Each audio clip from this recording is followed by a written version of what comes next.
What's up, YouTube? Today we're going to be looking at the Open Ultra League. I believe when this goes live, it will actually be the last day of the Open Ultra League, and it will turn over to the Love Cup and the Master League. So fortunately, the Ultra League won't be on anymore, but I did want to take a look at some battles there just because I've enjoyed it a little bit more than the Love Cup being open and all, and the Love Cup being so limited. So the team we're looking at today is Shadow Feraligatr, Gliscor, and XL Alolan SANDSLASH. This team is obviously it's super meta. It's very strong. You've got Feraligatr, which is only have two weaknesses on the lead there, Grass and Electric, and then two Pokemon in the back that cover for that. Both have ground coverage, both have grass coverage, right? With the flying and the ice. So I think the team is really strong. Gliscor as your safe swap, and let's just hop right into the battles. So right away, Mirror Lead. Mirror Leads are not great for this team, especially with Feraligatr, because Feraligatr does do well into both Pokemon in the back. And it being a super common safe swap makes that a little bit difficult. That being said, I like to farm up to a crunch's worth of energy and then go for the Hydro. It never gets shielded, but I'm always going to lose the CMB tie, unfortunately. So this is how I play it out, right? I let it go because I know I can survive two Hydros, and then I put the first shielding decision on my opponent. If they no shield, then we just simultaneously farm down. If they shield, then you'll probably see in some of these matchups that I actually come in with Alolan SANDSLASH.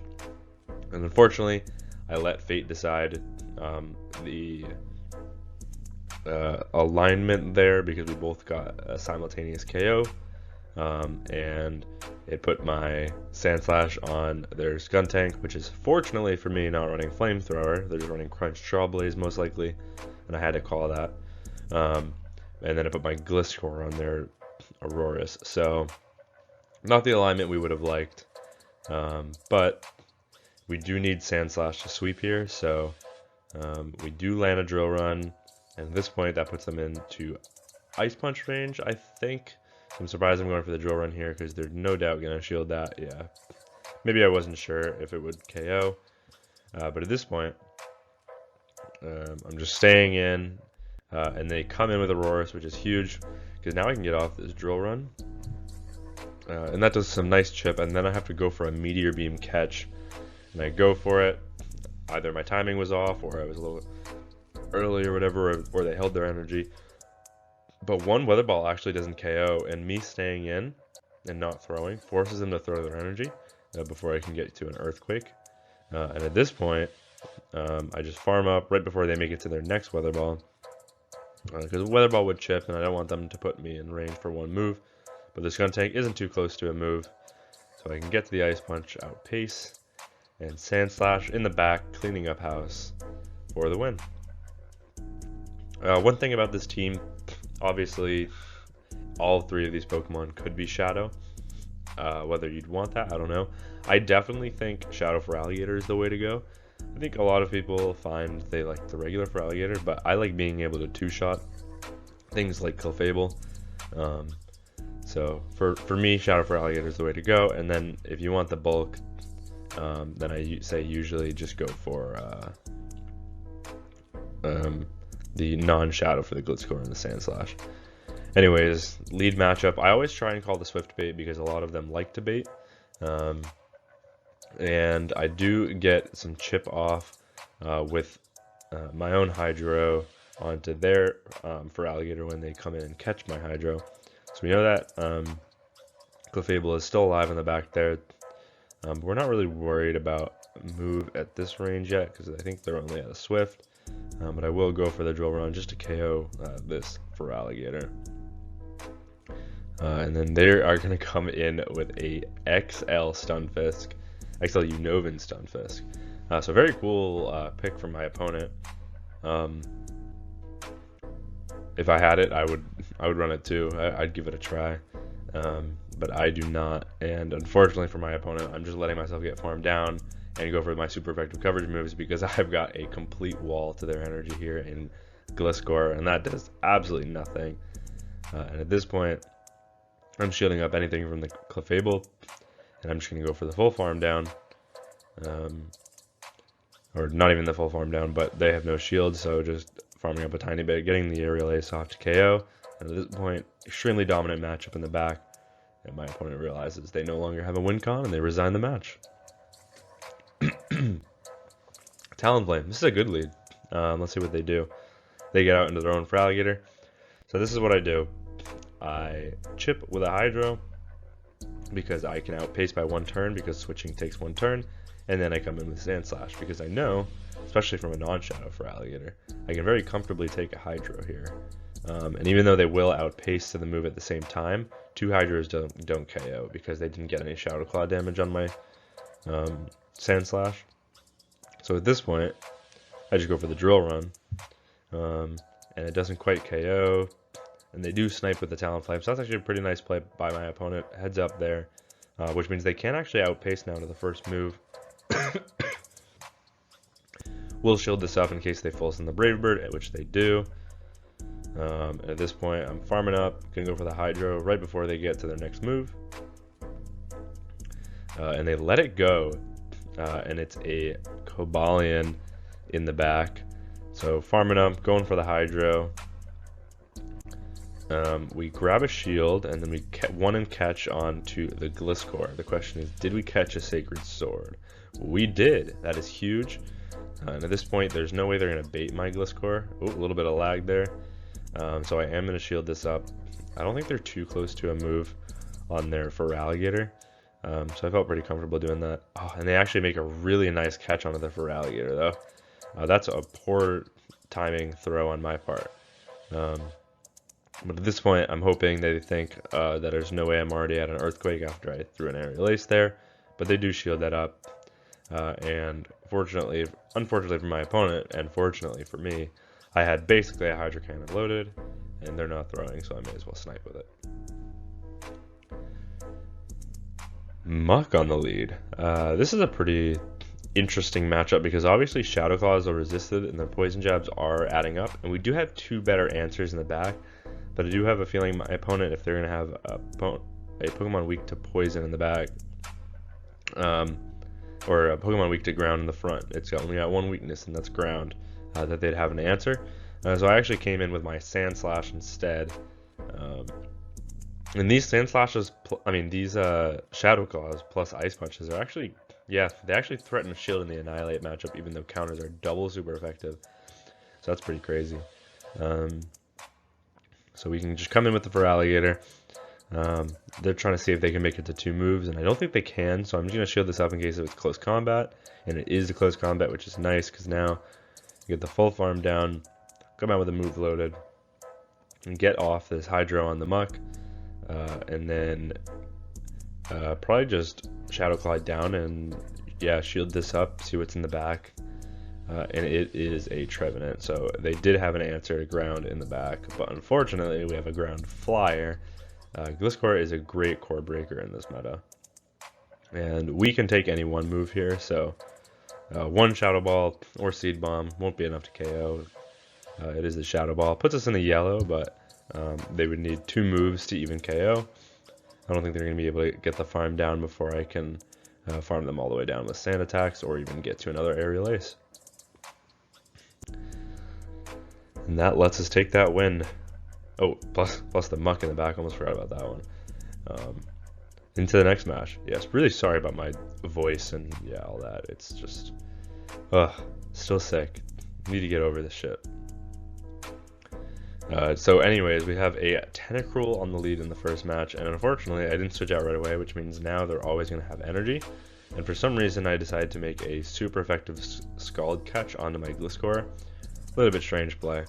But they're actually staying in, which just means that they just want to get this out of here. At this point I just have to sacrifice it because it was a poor play and they're at no energy. So this time I'll come in with my SANDSLASH, hoping that I'm kind of core breaking here, and I do get off the Drill Run.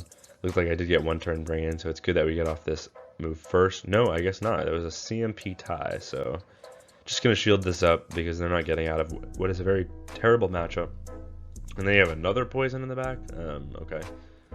They've never seen a Future Sight Cresselia or any ground types, I guess. So, anyways, gonna just stay in this matchup, get off these drill runs, and I actually make a catch on my Feraligatr here. The question is, okay, we do farm up, throw on CMP with their next Brutal Swing, so this should be enough to KO. They're probably going to come back in with the No, they're going to come in with a Zygarde. That's pretty nice of them, because now I can grab their last shield. And then I have my SANDSLASH to clean up both their Tentacruel and their Zygarde in the back. Even if it's a super effective Bulldoze, this is not going to KO. Yeah, Bulldoze is just such a crap move. And I don't even think they got the defense drop, so that's pretty nice. But it will take 2 Ice Punches to KO, even though it's double super effective. Yeah, Zygarde is just monstrously bulky. And I do want to get this out because these Dragon Tails are adding up, so I throw right away. And Poison Jabs are double resisted here, so I know I can get to a Drill Run, and they're not even close to 2 moves. So Drill Run will be enough to KO the Tentacruel, and we're able to take that game. Okay, into the next match. Another Feraligatr mirror, another non-shadow Feraligatr from my opponent. We are never going to win CMP, unfortunately, so just going for the move when we get there. It looks like my opponent didn't get a sneak there, but they should have, because I guess that wasn't CMP, but I guess we'll see. Nope, okay, they got their sneak. But one Hydra we know will not KO from this range, so we let it go. Go for our own Hydra, and I believe this one shields, if I remember correctly. They do. And I still let them farm me down because I need to be able to, and I get 1 to bring in, that's awesome. I do, if I come in SANDSLASH right away and they have a hard punish, then I'm locked in that matchup.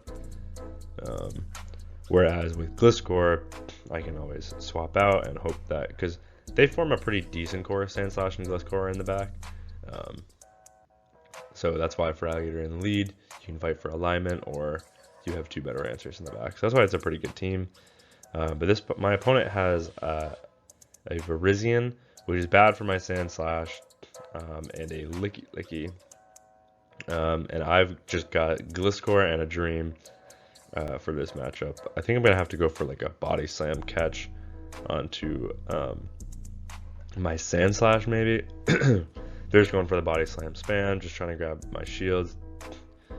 I will go for the Earthquake before they make their next Body Slam, hoping that they let this go. And they do, which is pretty huge. The question is, can we get to 2 Aerial Aces before they get to double Leaf Blade? And I think that's not going to be the case, so I go for a catch. This does force their energy, which is good. But I think I'm nearly in double kick farm down range. Yeah, so I almost... But if I shield that up, they just go back to back. So, and 1 Aerial Ace, unfortunately, from a non-Shadow Gliscor. So there's a benefit of where a Shadow Gliscor would have been nice. Because I think a double super effective Aerial Ace would have catered from that range. But non-Shadow, it did not. Another Clefable lead. Clefable is a neutral beast. It's just really good in neutral matchups because it hits really hard with Moonblast and it's pretty bulky. Do get off the Hydro on CMP with what would be enough for a Moonblast, but they bait with a Swift. And at this point, I'm just going to go for the Hydro Cannon spam. And they are shielding that up. I'm going to call bait again because the only way they outpace again is if they bait again. And they do. So that's huge. But then they make a nice catch onto their own Feraligatr. But honestly, that's good for us because we need chip on the Feraligatr for our Pokemon in the back. We can eat 1 Hydro. But we are opting to shield. That's pretty interesting. Let's see what I'm going to do here. Going for the Drill Run before they make it to their next move. I guess shielding just because we know SANDSLASH is safe into their Clefable, and they're shielding as well, so maybe they're weak to this in the back. Because now I can just know they're not. They have a Gastrodon in the back, so throwing the move just to kind of burn the switch timer, and then coming in Gliscor as an absolute wall. I do need to come out with pretty much a move loaded because I believe their Feraligatr is close to a move. So even if I have to eat 2 Body Slams here, that's fine. I was worried that they'd have a Water Pulse, but they do not, so that's pretty huge for us. So just going to farm up right before they get to their next move, and then throwing the Earthquake with, which I think was on the CMP tie there. So which means we come out with basically an Aerial Ace loaded for the Feraligatr, so take that out right away as well. And then it's just the Clefable in the back, so stay in, force them to throw their energy. I've got 2 Pokemon that have energy in the back, so they finally full send the Moonblast, but too little too late. I'm at an Ice Punch on my Sandslash, and this will be more than enough to take out the Clefable at this range.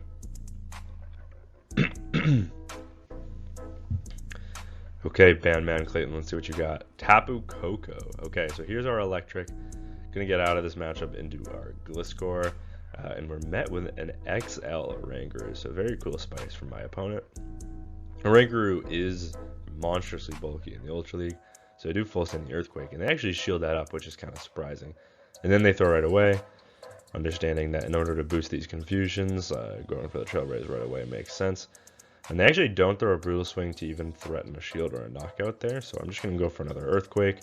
That does some pretty decent chip. And even if they get the full farm down here, which it looks like they just barely weren't going to get, so they're forced to throw their energy, which is good for us because they don't come out with that as much energy loaded. And they did throw when we were at 1 HP, so I couldn't even shield that if I wanted to get to the move, because it would have KO'd through the shield. But just coming in with my Sandslash, absorbing this energy, Brutal Swing, it does get us into the yellow with these confusions, so but we do come out with loads of energy, and unfortunately we take 2 counters going for this drill run, but we are able to now come in with our Feraligatr. We've grabbed a shield in the mid match there, in the mid game, and now even if they're throwing like Nature's Madness to lower our defense, we've just got to farm up as much as we can here, even if we're lagging. Fortunately, we will not take that last Volt Switch because we threw on 2 out of 4, which is good because now that means we can survive 3 counters.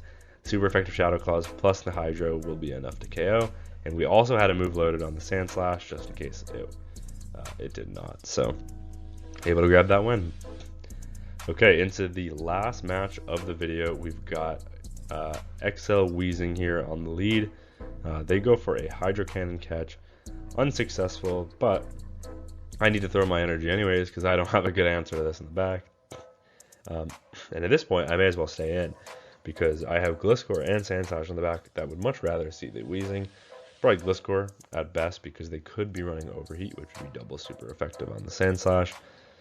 And they just go for a Night Slash, and they get immediately bailed out with their first Night Slash, 12.5% chance of boosting, and they get it on their very first Night Slash. Fortunately, we will be able to outpace to the next Hydro, and actually let that go. So that's massive, because my backline did not want to see this.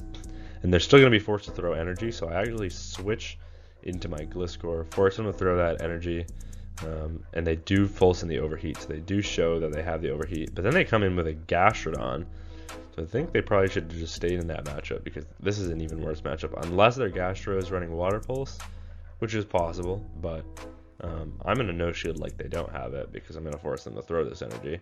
I've got a Feraligatr with energy, so, and it is just the Body Slam, which is nice, because this means we can go for an Aerial Ace, and this will put this in Shadow Claw farm down range for either of my Pokemon in the back, so I'm more than comfortable letting this go. And because they full sent an Overheat, at this point I think I can just outpace. So that's why I come in with my Sandslash right away instead of my Feraligatr.